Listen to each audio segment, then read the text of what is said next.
CBSE પરીક્ષા આપનાર લાખો વિદ્યાર્થીઓને રાહનો અંત આવ્યો છે।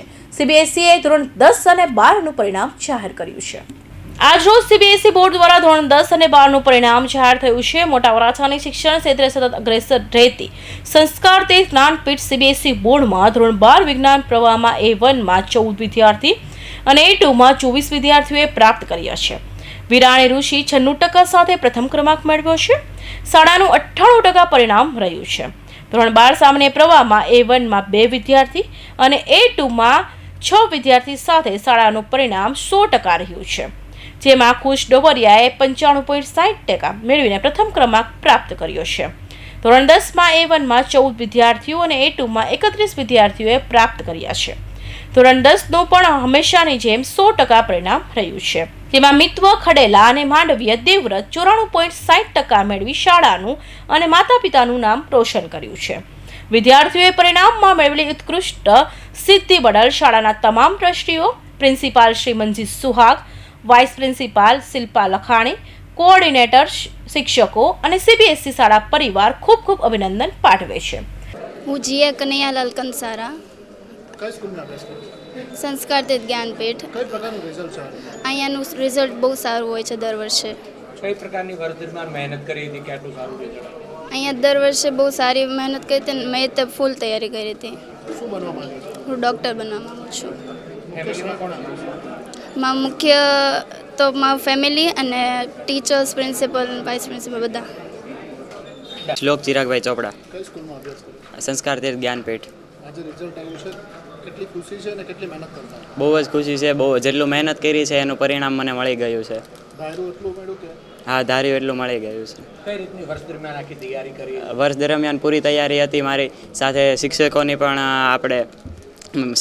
પણ મદદ મળી છે। ફૂલ તૈયારી હતી મારી। આગામી સમયમાં શું બનવા માંગશો? IAS ઓફિસર બનવા માગું છું। વત્સલ વઘાસિયા, કઈ સ્કૂલમાં અભ્યાસ કરો છો? સંસ્કાર તીર્થ જ્ઞાનપીઠ। કઈ રીતનું રિઝલ્ટ છે? રિઝલ્ટ સારું છે મારું આ વખતે, જેટલું ધાર્યું તો એટલું આવી ગયું છે। કેટલી મહેનત કરતા હતા? મહેનત તો ફૂલ કરી હતી અને રિઝલ્ટ લાવવું તો એટલું આવ્યું, પણ થોડુંક ઓછું સ્કૂલમાં આવ્યું। કેવી મહેનત કરાવો? સ્કૂલમાં પણ ખૂબ સારી મહેનત કરાવેલી બધા સર ટીચરે। શું બનવા માંગે છે? મારે સોફ્ટવેર એન્જિનિયર બનવું છે। મુખ્ય શ્રેય કોને આપીશ? મારી સ્કૂલ અને મારા પેરેન્ટ્સને હું। રૂપલબેન કંસારા। આપનો જે સંસ્કારથી સ્કૂલમાં આપ કોણ બાળક અભ્યાસ કરી રહ્યું છે, કેવું લાગી રહ્યું છે અને કેટલા વર્ષ થઈ ગયા છે? મારી બેબી જીયા કંસારા, એને સારું રિઝલ્ટ આવ્યું। એના પ્રિન્સિપાલનો પણ ઘણો સપોર્ટ છે અમારે, અને સ્કૂલના ટીચરો પણ ગમે ત્યારે બધું બહુ સરસ રીતે ભણાવતા અને ધ્યાન આપતા હતા, કોઈ પણ જાતની તકલીફ નહીં। સપોર્ટ સારો છે સ્કૂલનો। આપ દ્વારા કઈ રીતે છોકરાઓને મહેનત કરવામાં આવતી? એટલે છોકરાઓને આ મહેનત છે એ સારી છે, હજી આથી વધારે પણ કરી શકાય, હજી કરવી હોય તો। અને મારી બેબીને પણ સરસ આ સ્કૂલમાં એજ્યુકેશન સારું છે અને સારા પર્સન્ટેજ આવ્યા છે, ધાર્યા એ પ્રમાણે સરસ આવ્યા છે। શું કહેશો સંસ્કારથી સ્કૂલ વિશે? સંસ્કાર તીર્થ સ્કૂલમાં એજ્યુકેશન બહુ સરસ છે અને જ્ઞાન સાથે બધું ગમ્મત પણ કરાવે છે। દરેક વસ્તુમાં બાળકોને બધી પ્રવૃત્તિ બધું જ કરાવે છે। प्रिंसिपल संस्कार तीर्थ ज्ञानपीठ। अच्छा, आज साला का जो रिजल्ट आया है वो किस तरह का आया है? बड़ी खुशी हो रही है सबको बताते हुए, and really we are happy that we achieve 100% result in our CBSE department.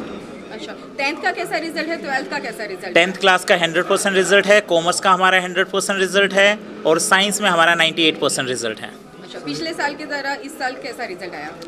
Result हमारा बहुत अच्छा है, हर साल बहुत अच्छा रिजल्ट लेके आते हैं। इस साल और भी बेहतर है और आगे के टाइम पे और भी ज़्यादा बेहतर मेहनत करेंगे। सर, A1 की रैंक बढ़ती जा रही है, इसके बारे में क्या कहोगे? देखो, A1 का रैंक ऐसा है, मेरे लिए A1 हो A2 हो, बच्चा जो मेहनत करता है उसकी मेहनत रंग लाती है, और हर बच्चा मेहनत करता है। मेरे लिए सभी A1 V1 सब बराबर हैं। किस प्रकार से पूरे साल भर में मेहनत करवाई जाती है कि जिसकी वजह से इतना जहाँ तक बच्चों की मेहनत पे है, सबसे ज़्यादा मैं मानता हूँ एक टीचर तो एक सेकंड पेरेंट होता ही है एक बच्चे का, लेकिन बच्चा जो मेहनत करता है वो अपनी मैच्योरिटी से जो सीखता है, वो जो करता है, वो उसकी मेहनत सफलता की और उसको आगे लेके जाती है, जिसमें सिर्फ हमारा योगदान नहीं, हमारे टीचर्स का, हमारे पेरेंट्स का, और सबसे ज़्यादा हमारे मैनेजमेंट का जो सपोर्ट होता है हमें एज ए मैनेजमेंट, जो हमें ये करने के लिए काबिल बनाता है या हमें वो सब देता है रास्ता, तो वो सबसे बड़ा अचीवमेंट का कारण बनता है हमारा।